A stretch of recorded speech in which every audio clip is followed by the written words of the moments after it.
Hello mga ka-Ate G! Heto nga po ang ganap namin ngayong gabi. Konting ulan nga lang po ay laging nabaha dito sa amin. Dahil pag naapaw yung drainage dun sa kalsada, dito po ang bagsak ng tubig kanal. Dahil nga po ang kalsada ay mataas at dito sa lugar namin ay mababa, kaya dito ang bagsakan ng tubig pagka umuulan. Kaya nga po kahit konting ulan lang at kalahating oras lang umulan, ay ganito na ang siste sa amin. Pasok lahat ng baha dito sa amin. At anyway, pinataas ko na nga po kay Toyo King pinaka first layer dito sa baba ng Durabox namin dahil aabutin na nga po. At dahil nga lampas pa na nga baha dito na pumasok sa loob ng bahay namin. At heto tinetesting nga ni Toyo King na kung bibigay itong lagay ng TV namin. Kasi ngayon nabababad ang baha yung pundasyon ng lagay ng TV namin.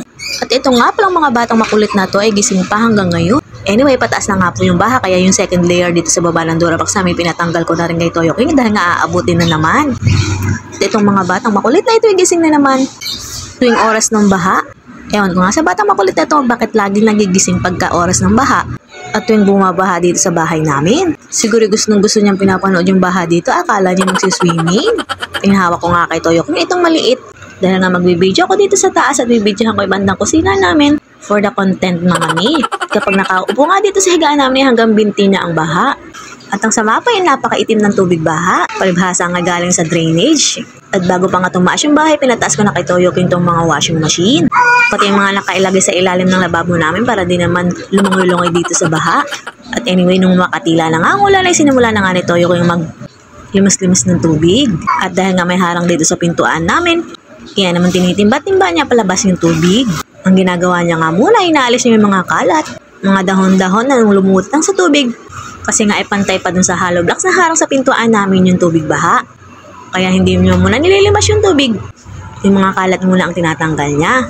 At nang humupa na nga yung baha sa labas ay inuunti-unti niya nang limasin yung tubig. Tinitimba-timba niya nga dahil na may harang sa pintuan namin. Gustuhin ko man tumulong kay Toyo King dahil na mataas-taas ang kanyang lilimasin.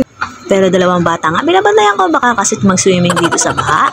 Kaya naman taong panonood lang ako dito kay Toyo King at tamang video for the content. Mag-aalas 10 na nga ng gabi na nga itong si batang makulit ay kumuha ng tinapay at kakainin niya nga daw. At pagkatapos ay nakatulungan ko na nga yung paglilimas ng tubig ni Toyo King dahil nakatulong itong batang inaalagaan ko. Kaya naman kinabukasan na ito na ang nangyari dito sa aming loob ng bahay. At dahil nga may pupuntahan si Toyo King at umuulan pa hanggang sa ngayon, kaya naman pinataas ko na yung washing machine dito sa babag at pinatanggal ko na din mga first layer ng Durabox.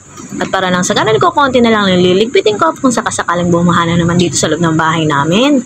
Bukod nga sa pagbaha dito sa loob ng bahay namin, pag umuulan ay umuulan dito sa loob. Dahil nabutas na ang yero namin at marurupok na rin ng kahoy, kaya naman tuwing umuulan ay umuulan dito sa loob ng bahay namin. Kaya nga ang ginagawa na lang namin ay sinasahuran ng timba at galon kung saan tumutulo. Anyway, at dahil nga pasikat na ang araw, pagkatapos nga lang ay may araw na sisikat, binuksan ko na nga itong mga bintana para masilip kung anong kaganapan dito sa labas. At itong mga kaganapan dahil nga ba ay puro putik na naman dito sa labas. At ipapakita ko nga sa inyo ng malinaw-linawang kung saan umabot ang baha dito sa amin. Umabot nga po pala na hanggang isang palapag yung tubig baha na pumasok dito sa bahay namin.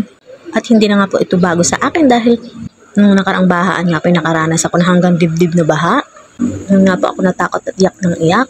Gawa nga po nang hindi ko alam ang gagawin ko dahil wala nga ang aking Toyo King. Bit ko pa nga si batang makulit noon. At ang inaalala ko nga po hindi nga po ako marunong lumangoy. Kaya ang ginawa ko na nga lang po noon ay hinayaan ko lang mabasa ang mga gamit. Wag lang po kaming mapahamak na mag-ina. Doon nga po kami sa taas ng double deck namin. Naglagay nung panahon na iyon. At konting-konti na nga rin po iaabutin na nga dapat noon ang taas ng double deck namin kung hindi lang po tumila ang ulan noon. Kaya naman unti-unti akong nasasanay pagdating ng tag-ulan. Nire-ready ko na nga lahat ng mga itataas na gamit. Konting ulan lang. Dahil sa konting ulan nga lang ay babahan na agad dito sa amin. At anyway, matapos nga ang kwentong bahaan ay ito yung magluluto na nga ako ng pangumagahan namin. Habang tulog nga ang aking dalawang anak dahil napuwet din sa kapapanood dito sa bahay, nag-usa na ako magluto dito. Para naman pagkagising ng dalawa kong malit na anak ay kakain na lang kami.